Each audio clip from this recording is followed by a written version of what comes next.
जिनके भाग्य में समुद्र लिखा होता है उन्हें छोटे से प्याला टूट जाने पर अफसोस नहीं करना चाहिए। नमस्कार, पल पल इंडिया न्यूज़ में आप सभी दर्शकों का स्वागत है। हमारे न्यूज़ स्टूडियो में, न्यूज़ रूम में इस वक्त एक खास मेहमान हैं जो अपनी डिजिटल एनिमेशन पेंटिंग के लिए जाने जाते हैं और हाल ही में इन्हें हॉवर्ड के द्वारा इनकी पेंटिंग को रजिस्टर्ड किया गया है।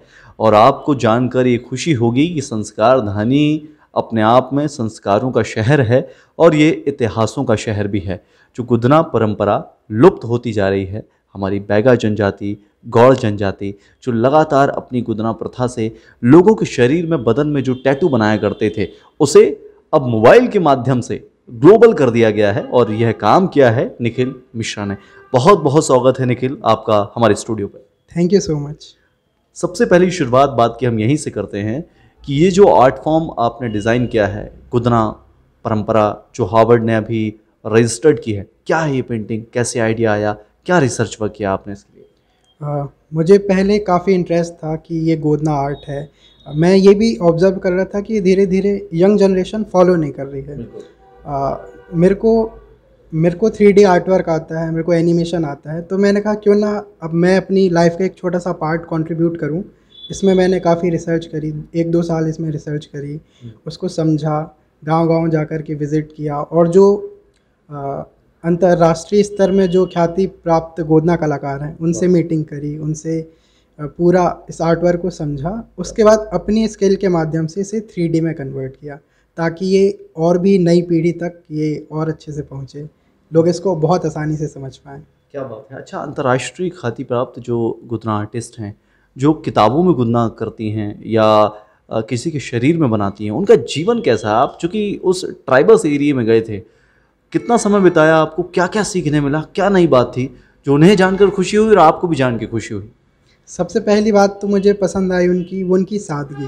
वो अभी भी वो गांव वाला ही जीवन व्यतीत कर रही हैं, पर उसके साथ साथ वो जब भी उनके पास इंटरव्यू के लिए कोई आता है तब उनका एक अलग रूप देखने मिलता है कि तब उनकी वो उपलब्धि और वो सारा देख कर के एक बहुत बड़ी इंस्पिरेशन मिलती है कि गांव में रह कर के भी व्यक्ति कहाँ पहुँच गया। बिल्कुल।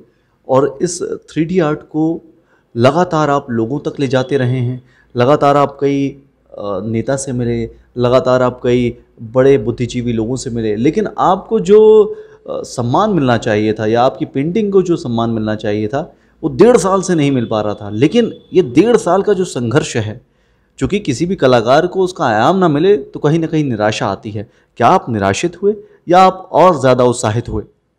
मुझे पता है कि ये सभी के लिए बहुत नया है, अभी लोगों को 3D एनिमेशन ये सब ज़्यादा समझ में आता नहीं है, बट मुझे पता है कि आने वाले समय में जो यंग जनरेशन है ये इस बात को समझेगी और इसकी जो इम्पोर्टेंस है उनको पता चलेगा। तो मैं बस अपना काम करते आ रहा हूँ और जो होना होगा होगा, बट बस मैं अपना पूरा 100% काम करे जा रहा हूँ। बिल्कुल, भगवान का आशीर्वाद और कृपा बनी रहनी बहुत ज़रूरी है। आपके ऊपर तो भगवान श्री रामचंद्र जी का आशीर्वाद है, क्योंकि आप सभी ने इनकी पेंटिंग देखी होगी जो काफ़ी वायरल हुई है।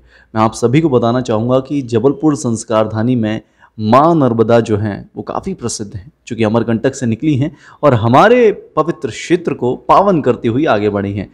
उनकी डिजिटल पेंटिंग इन्होंने पहली बार बनाई थी जो 3D में थी और जिसे पहली 3D पेंटिंग भी कहा गया और डिजिटल पेंटिंग भी कहा गया।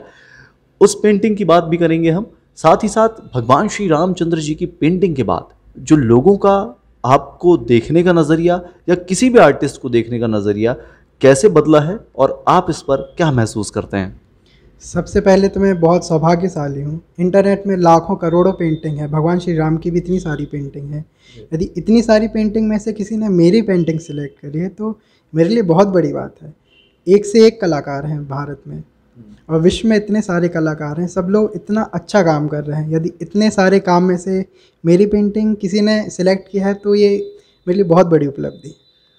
ये उपलब्धि तो है, साथ ही साथ आपको कैलाश खेर साहब से मिलने का मौका मिला, मनोज मुंतशिर साहब से मिलने का मौका मिला।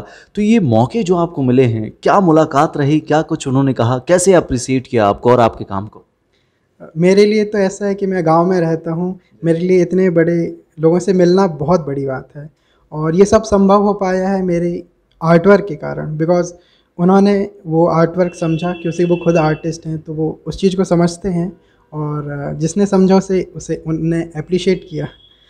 आगे क्या प्रारूप है आपका इस डिजिटल पेंटिंग को लेकर, जो हमारे पल पल इंडिया न्यूज़ के दर्शक हैं?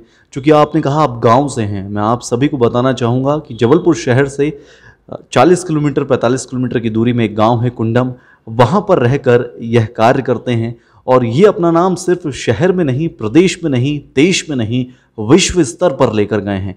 निखिल, ये सौभाग्य की बात है कि आप इस वक्त हमारे साथ बैठे हुए हैं। ये आने वाली जनरेशन को क्या मैसेज देता है कि आपके लिए संसाधन मायने नहीं रखते हैं, आपके लिए वो जगह मायने नहीं रखती है जहाँ पर हो आप, आपकी काबिलियत होनी चाहिए, आपकी क्षमताएं होनी चाहिए, वो आपने प्रदर्शित किया है। कैसा महसूस कर रहे हैं इस वक्त आप? क्या लगता है आपको, और जो मैसेज देना चाहें हमारे यूथ को कि वो किस तरह से आगे बढ़ जाए? मैं बस यही चाहूँगा कि बस अपना कर्म करते रहें, फल की चिंता मत करें, पूरा फोकस करें कि आप जो काम है वर्ल्ड क्लास करें तो आपको सफलता भी अवश्य मिलेगी। अपने हाथ में केवल काम है। बड़ी बड़ी मूवी फ्लॉप हो जाती हैं, लेकिन अपन रिजल्ट नहीं अपन कर सकते ना, अपन बस अपना काम के ऊपर फोकस कर सकते हैं। अपन काम बहुत अच्छा कर सकते हैं, बाकी सब हो जाएगा। क्या बात है। और यही होना यह तय करता है कि आप कितने आगे तक जाएंगे। बचपन से ही हमें शिक्षा दी जाती है कि हमें हताश और निराश नहीं होना है। निखिल के आप इंस्टाग्राम पेज पर भी विजिट कर सकते हैं, और निखिल क्रिएशन के नाम से आपका इंस्टाग्राम पेज है। इतने सारे फॉलोवर, जब 0 फॉलोवर थे आपके तब से लेकर, और ये जो फॉलोवर्स की गिनती लगातार बढ़ी है, कैसा लगता है डिजिटल मीडिया में इतना आगे बढ़ जाना? मेरे लिए तो ये जो भी फॉलोअर हैं ये सब नंबर्स हैं, बट लोगों का जो प्यार मिलता है, लोग मेरे को मैसेज करते हैं, मेरे पास कॉल तक आते हैं लोगों की, वो एक बहुत अलग फीलिंग है कि लोग देश विदेश से लोग मेरे को मैसेज करके बोल रहे हैं कि तुम्हारा काम अच्छा है। तो ये बहुत बड़ा आशीर्वाद है। और बिल्कुल, ये बहुत अच्छी बात कही आपने। जाते जाते हमारे दर्शकों को, अपने जितने फैंस हैं आपके, उन्हें क्या मैसेज देना चाहेंगे, क्या कहना चाहेंगे? डिजिटल आर्ट में किस तरह से आगे बढ़ें, जो अपना करियर देखना चाहते हैं इसमें, वो कैसे कर सकते हैं? एक मैसेज। अपने हाथ में अपनी मेहनत है, अपना काम है, आप बस अपना काम करते रहिए, आपको सफलता अवश्य मिलेगी। बिल्कुल, ये सफ़र है जो लगातार जारी रहेगा, और आप सिर्फ मेहनत करें, चलते रहें, चलना रहना आपका काम है। स्वामी विवेकानंद साहब ने कहा है कि अगर आप दौड़ नहीं सकते हैं तो आप चलें, आप चल नहीं सकते हैं तो आप रेंगें, और आप रेंग नहीं सकते हैं तो कम से कम अपने विचार इतने सुदृढ़ बनाएं कि आप उन तक पहुंच जाएं और अपने सपने अवश्य पूरा करें। कैमरा पर्सन अमित पटेल के साथ प्रखर पांडे की रिपोर्ट, टीम पल पल इंडिया। आप देख रहे हैं पल पल इंडिया न्यूज़, हर पल आपके साथ।